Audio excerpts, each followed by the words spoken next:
A big topic of discussion around Alberta water coolers is how our province is considering leaving the Canada Pension Plan in favor of an Alberta-made plan. Now, a report by LifeWorks, formerly known as Morneau Chappelle, says that Alberta was due around $334 billion, or about 53% of the CPP's total assets. Now, to chat about this in more detail is our legislative reporter and the Alberta correspondent with the National Post. Tyler Dawson joins us once again from Edmonton. Tyler, will Alberta actually get that much? More than half the pot? It seems a little high. Yeah, that's one of the big questions right now.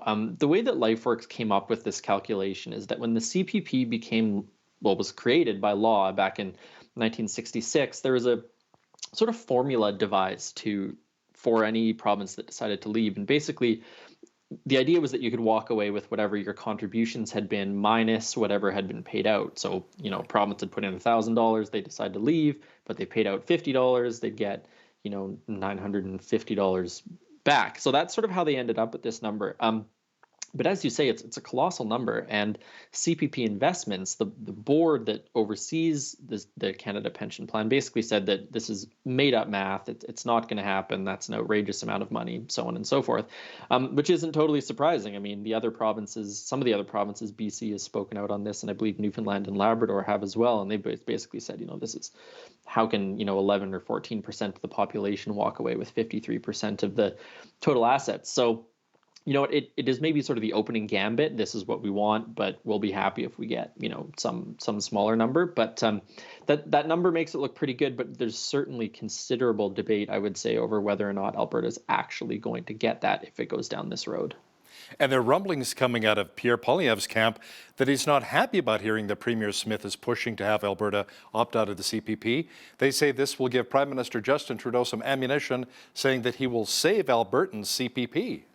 Yeah, so that's a really interesting sort of dynamic here. One of the things that's been on my mind through this is is this a really good piece of policy, or is this a policy that's being developed as a way to sort of negotiate with the federal government in some way or poke them in the eye in some way?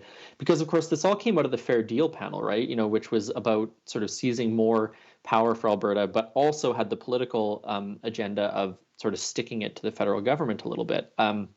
And that certainly was the thought process behind it 20 years ago, when it was sort of first developed by the Alberta Agenda folks. That was the letter that Stephen Harper and Ted Morton and Rainier Knopf and Tom Flanagan signed, addressed to Ralph Klein back in 2001. So there's sort of this long history here that has it both as a policy idea to pursue, but also a way to sort of stick it in the ribs of the federal government. So the question is, would sort of this idea, is it a good idea, a good enough idea that even if Pierre Poilievre becomes prime minister, Alberta should go ahead with it? But some of the rumblings from the Poilievre camp are sort of like, gosh, this is the sort of thing that Prime Minister Justin Trudeau can campaign on. I mean, he's had pretty rough polling numbers for the last little while, but if he can go to Ontarians and people in Manitoba and the Maritimes and BC and say, look, I'm going to protect your CPP. If I'm reelected, Alberta is not going to abscond with 50% of the CPP. That's a pretty good political line for the Liberal Prime Minister, and something that is certainly causing some concern among folks who hope to see Pierre Poilievre become Prime Minister. So it's cross-jurisdictional. It's going to affect other premiers and other people in other provinces. It's going to affect federal politics, and it's going to affect Albertans. So there's a lot of moving angles here, I think. And it shows how much we really are connected here. Now, Tyler, Premier Smith says she would hold a referendum on the issue of going out on our own with a pension plan. But the latest polls show that most Albertans are really not in favor of leaving the CPP. No, and not only are most Albertans not in favor of leaving it, very few people who identify themselves as UCP supporters are even in favor of it. There was polling back during the election that showed about 21% of Albertans thought leaving was a good idea, and about 33%, I think it was, of UCP supporters thought leaving was a good idea. Now, there's this middle group of people, I think it was about 25%, who just weren't sort of sure. The plan has always been kind of vague. This is the first time we've really seen a number from the government on what sort of money they think they could walk away with, what sort of reduction in premiums they think they could get away with if Alberta started its own pension. So I think there's the possibility we could see some movement in those numbers over the next year, because, of course, Jim Dinning, the former finance minister, he's got a panel that's going to be looking into this and consulting with Albertans, and he's going to report back, sometime in the fall next year. So things could move a little bit in the polling, as more information comes out, as it's studied and things like that. But you're right, it is going to come to a referendum. The New Democrats certainly see this as a winner. They campaigned against it in the election campaign, even though Danielle Smith didn't really campaign for it during the campaign. So it's, I think, going to be a hard road for the UCP, no matter what, because it's kind of hard to identify who these supporters are, where they are, and whether or not they can sort of overcome the fear that people are going to have that they're going to lose out on their CPP if this goes ahead. Tyler, let's talk now about the E. coli outbreak at daycare centers in Calgary. I think it affected around 11 or 12 daycare centers. So many people impacted. Kids were in hospital receiving transfusions, on dialysis. Now, there's actually a company that's been charged in relation to the E. coli outbreak. Right. So there was a central kitchen that provided food for a bunch of these daycares, and the city of Calgary, I believe under a bylaw, has charged them with operating without a business license. The specifics of sort of what all happened there, in terms of the business license thing, I think we don't know all that much about it just yet. The news sort of broke on Wednesday morning here, and there's a press conference giving an update as well on sort of the investigation into it. And the conclusion, or the almost conclusion, because they still don't know exactly what food this came from, but they seem to think it was from meatloaf, and vegan meatloaf is sort of their best guess at this point. But that investigation is ongoing. The other thing that has been announced that's sort of relevant to this is that Rick Hansen, who I believe was a former Calgary police chief, is going to be chairing a panel that's going to look into sort of what happened here and how it can be prevented in the future. There's been some talk about whether or not some laws need to be changed. Whether or not, for example, the public health officials should have more power to shut down a facility in the wake of violations, for example. So there, this story isn't going away. I mean, it seems like most people are recovering from this, and that's certainly good. And these daycares are able to reopen and on all that. But there is this other side of it, which is on the, sort of the regulatory side. Are the powers of public health officials, do they have enough teeth to sort of keep people safe? So I think we're going to continue to hear about this for quite some time, even if it's not, sort of the acute crisis that we've been dealing with for the last few weeks. Premier Danielle Smith told a forum in Banff last week that she intends to personally lead a delegation to the United Arab Emirates for the UN Climate Change Conference coming up in November. What's the purpose of the visit? Well, the basic purpose seems to be to sort of rain on Stephen Guilbeault, the federal environment minister's parade, a little bit. She was speaking about how Alberta needs to set up a display to convince people to invest in Alberta, where we have safe, secure, environmentally responsible energy, all that sort of stuff. So, it's the reason, I think, is sort of the same reason that this government's been talking up Alberta energy for the past, decade, probably, is trying to make Alberta a key investment destination for petrochemicals. So it is going to be interesting, certainly. I mean, if she's coming face to face with Stephen Guilbeault, if she's giving a dueling speech or something like that. So I'm very curious to see what comes from that. And it's certainly, I mean, she's taken the show on the road, shall we say? Not just preaching to the converted, but certainly going into this conference, which is not a particularly friendly conference to the oil and gas sector, and is going to be talking up Alberta energy. So I think it's going to be very interesting to see what happens there, what she has to say, and what comes out of it. Reminds me a lot of the traveling that Jason Kenney used to do as well, preaching, about Alberta and our energy sector. Tyler, Premier Smith says around $2 billion in incentives for carbon capture and storage for oil sands giants will be forthcoming. Now, the funding will likely be spread over, 10 years? Yeah, that's my understanding. And so the federal government does have sort of investment tax credits for carbon capture and storage and sequestration. I always forget what that acronym fully stands for. But at any rate, there's this big plan that the Pathways Alliance, which is, I think, 6 of the big oil sands giants, have developed. And they basically want to have sort of pipelines from major oil sands facilities running to a storage center underground near Cold Lake. And so this is sort of one of the big carbon capture proposals in Alberta right now. And this investment tax credit would sort of satisfy a bit of a demand that's been coming from industry and from Ottawa as well. They want Alberta to step up with some of these tax credits. And so that does seem to be forthcoming. Whether or not this facility goes ahead because of it, I think that remains to be seen. But certainly this government has talked about carbon capture as a relatively integral component of its sort of plan to get to net zero by 2050. And so they're certainly putting some money up to try and make that happen. Now, there was some controversy surrounding Red Deer UCP MLA Jason Steffen involving the 1 million March for Children. Tyler, what happened?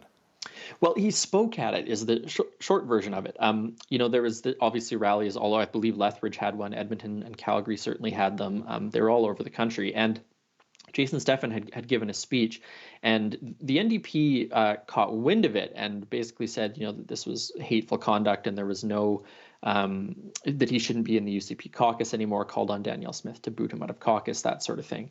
And the Premier's office responded and said, look, no, he was representing the views of his constituents and he was exercising his right to free speech peacefully and those sorts of things. So Jason Steffen isn't going anywhere, but certainly this was, a minor aside on this much larger story that happened last week. Yeah, lots of rallies, you're right, with the protesters, the counter-protesters, all across the country. It's pretty incredible. And from all walks of life, too. The amount of parents that came out, it was overwhelming at times. Now, this has become quite the hot-button topic. Many parents are telling government officials and school boards to leave our kids alone, and they're concerned with SOGI, or sexual orientation and gender identity, being used as a resource, as a tool in schools. And it's not part of the curriculum, but it is there. What has Premier Smith's record been like when it comes to transgender politics, Tyler? Well, it's very interesting. She has a non-binary family member, for starters. She's talked about that a handful of times, and she's been relatively delicate about it. She sort of said that I think these are personal issues. She says that she doesn't believe they should be politicized and make things worse. So that's sort of what she said in the last year or so. I would say she sort of avoided it, frankly. But in the past decade, she's been in politics, provincial politics, since about 2009. And in that time, she does have a relatively long record. If you cast your mind back to the Wild Rose leadership race that she won, she was sort of castigated as a liberal in conservative clothes because she's pro-choice and at the time pro same-sex marriage, because of course that was still an issue that people talked about back then. And so she was very out of step actually with her Wild Rose caucus, or some of her Wild Rose caucus at the time. And probably the most notable thing that happened is in 2014, there was this debate over gay-straight alliances in schools and whether or not students should be allowed to create these sort of clubs for themselves and for allies. And the debate was whether or not the provincial government should force all school boards basically to accept these alliances. And Danielle Smith gave this sort of remarkable speech, actually, where she had argued in favor of these gay-straight alliances. She told stories of students who'd been bullied by other students, who'd been, faced abuse at home for their sexual orientation and that sort of thing. And the line that really stuck out in it, which I think is sort of relevant in the current context, is that she said, for kids who are, say, 16 can become emancipated minors. At the time, the age of consent was 14. I believe it was. Anyways, that's what she said. And so she sort of basically said that there's an age at which children should be allowed to make decisions about their sexuality, absent from their parents' interference.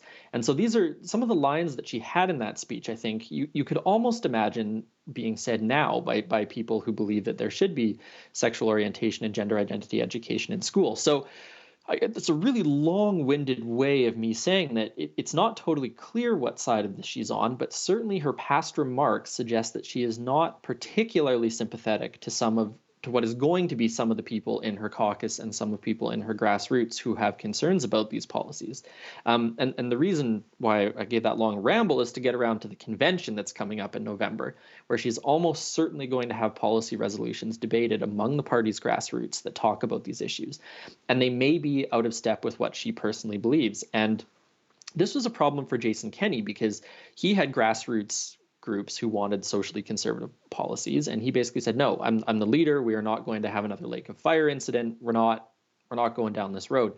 And it's going to be interesting to see how Danielle Smith handles that, because of course she became premier, became UCP leader because of the enthusiasm of grassroots members, many of whom were on sort of the more conservative wing of the party. So it puts her in I think a delicate situation personally and also politically. So it's going to be very interesting to see how she addresses that in the next couple months, I think.